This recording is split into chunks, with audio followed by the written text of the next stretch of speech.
Assalamualaikum warahmatullahi wabarakatuh. Selamat datang kembali lagi di Harir Channel. Kali ini kita akan belajar lagi tentang soal SKTT moderasi beragama. Dan sebelumnya kita akan mempelajari tentang tips lolos P3K tahap 2 Kemenak 2024. Karena seleksi kompetensi sudah dilakukan ketika melalui chat kemarin, kompetensi teknis. Dan untuk selanjutnya kita ke SKTT. Di sini nilainya akan digabungkan. Oleh sebab itu maka masih ada kesempatan untuk bersaing dengan pesaing kita. Dan jangan sampai lengah, mari kita persiapkan dengan sebaik mungkin. Tipsnya yang pertama adalah mempersiapkan diri dengan baik. Jaga kesehatan, jaga pola tidur, jaga makan, istirahat yang cukup. Dan yang kedua mengatur jadwal belajar. Silakan diatur jadwal belajarnya, mungkin satu hari satu kali belajar atau dua kali, yang penting kita tetap konsisten. Yang ketiga, latihan soal. Perbanyak latihan soal agar kita lebih eh, paham dan lebih hafal bagaimana model soal moderasi beragama ini. Kemudian yang keempat, catat hal baru. Apabila kita menemukan sesuatu hal yang itu belum pernah kita temukan dan itu sangat penting, maka jangan lupa untuk dicatat. Tujuannya apa? Agar kita menghafal, mengingat. Dan waktu ujian nanti kalau ada soal yang sama seperti itu tentang hal-hal seperti itu, maka kita akan mudah menjawabnya. Kemudian yang kelima adalah berdoa. Jangan lupa doa tetap harus kita kencangkan. Dan yang keenam adalah doa orang tua. Ini sangat penting karena orang tua adalah, khususnya ibu, itu merupakan doa yang paling mustajab. Oke? Semoga kita lolos semuanya. Amin ya robbal alamin. Langsung kita ke soal pembahasan.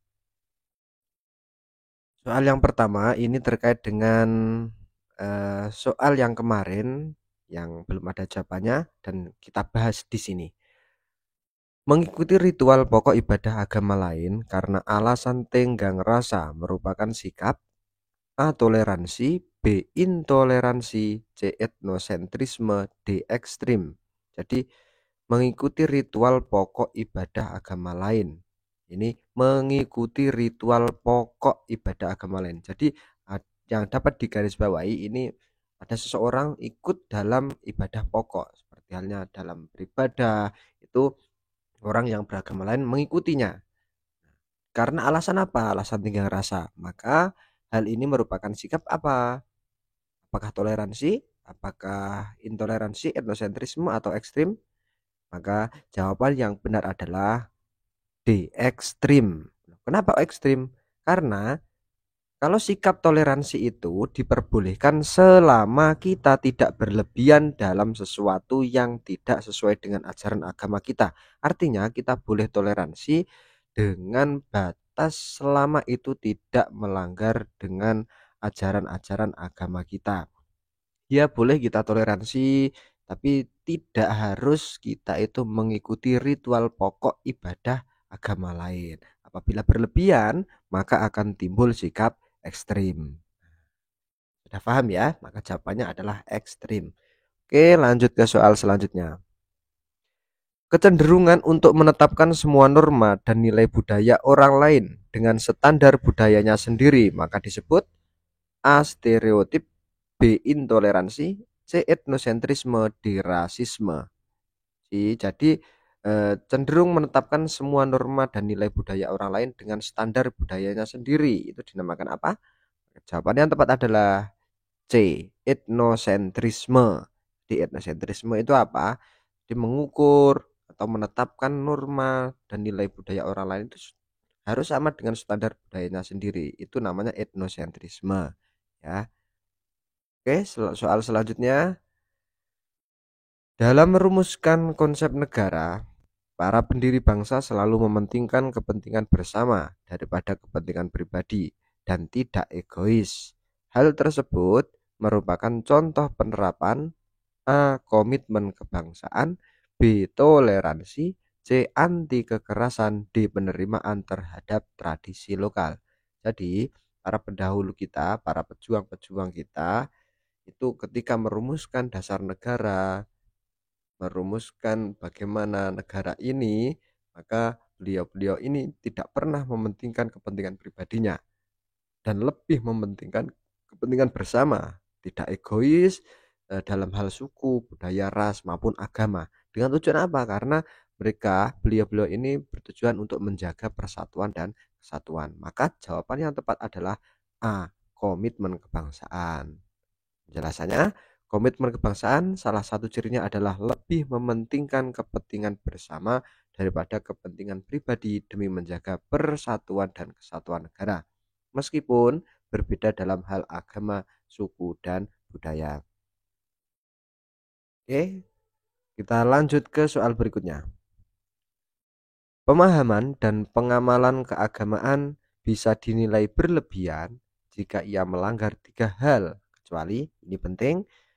Jadi kita dalam mengamalkan atau memahami ajaran agama itu bisa dinilai berlebihan atau ekstrim itu ketika melanggar 3 hal ini. Kecuali apa? A, nilai kemanusiaan, B, ketertiban umum, C, keimanan, D, kesepakatan bersama.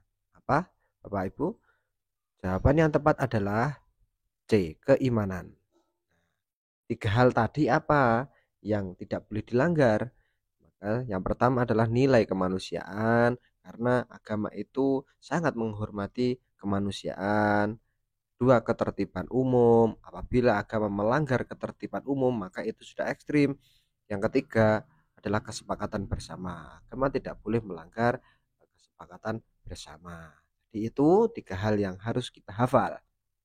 Ya, lanjut ke soal berikutnya. Upaya ke arah terwujudnya integrasi nasional harus ditumbuh suburkan oleh seluruh lapisan masyarakat. Contoh dari wujud integrasi nasional. Di integrasi nasional itu apa? Wujudnya, contohnya adalah A, menjaga kelestarian alam, B, toleransi antar suku bangsa, C, anti kekerasan, D, memperkuat pendidikan keagamaan. Apa? Jawaban yang tepat adalah B, toleransi antar suku dan bangsa. Kenapa kok toleransi antar suku dan bangsa itu contoh dari integrasi nasional? Karena tujuannya adalah untuk mewujudkan persatuan, kesatuan, dan keadilan di tengah keberagaman demi terwujudnya keharmonisan. Jadi integrasi nasional itu adalah upaya untuk mewujudkan persatuan, kesatuan, dan keadilan di tengah keberagaman. Ini mempersatukan keberagaman, itu integrasi nasional ya. Selanjutnya, kemampuan untuk memadukan antara teks dan konteks, yaitu pemikiran keagamaan yang tidak semata-mata bertumpu pada teks-teks keagamaan dan memaksakan penundukan realitas dan konteks baru pada teks, tetapi mampu mendialogkan keduanya secara dinamis. Nah, hal ini disebut dengan soal ini maksudnya adalah bagaimana teks keagamaan itu harus disesuaikan atau harus dinamis dengan konteksnya. Jadi tidak semata-mata kita kaku kepada teks-teks keagamaannya ya. Maka hal ini dinamakan moderasi dalam hal apa? A, moderasi pemikiran, B, moderasi gerakan, C, moderasi beragama, D, moderasi perbuatan. Jawaban yang tepat adalah A, moderasi pemikiran.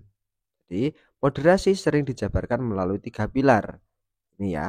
Yang pertama adalah moderasi pemikiran. Pemikiran tadi adalah bagaimana teks-teks keagamaan itu bisa kita selaraskan dengan konteksnya. Ya, jadi tidak kaku.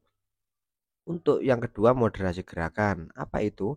Itu gerakan penyebaran agama dengan cara yang baik dan benar. Karena agama itu sudah benar, maka cara penyebarannya pun juga harus baik pula dan juga benar. Ini gerakan moderat. Yang ketiga, moderasi perbuatan.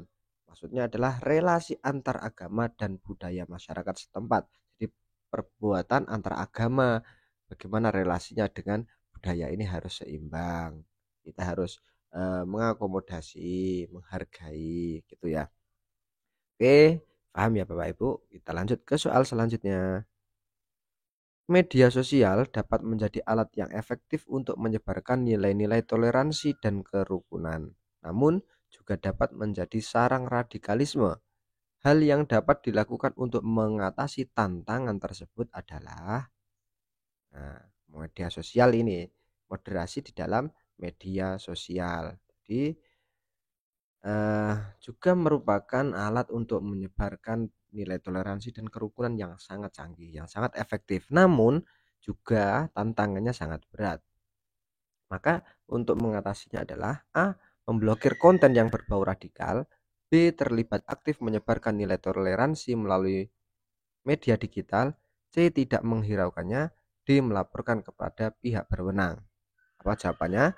Jawaban yang tepat adalah B. Terlibat aktif menyebarkan nilai toleransi melalui media digital. Sebagai seorang ASN, kita harus berperan aktif dalam menyampaikan nilai-nilai moderasi beragama melalui media sosial. Kemampuan kita untuk berselancar, berperan, tampil di dalam media sosial ini harus kita pegang benar-benar.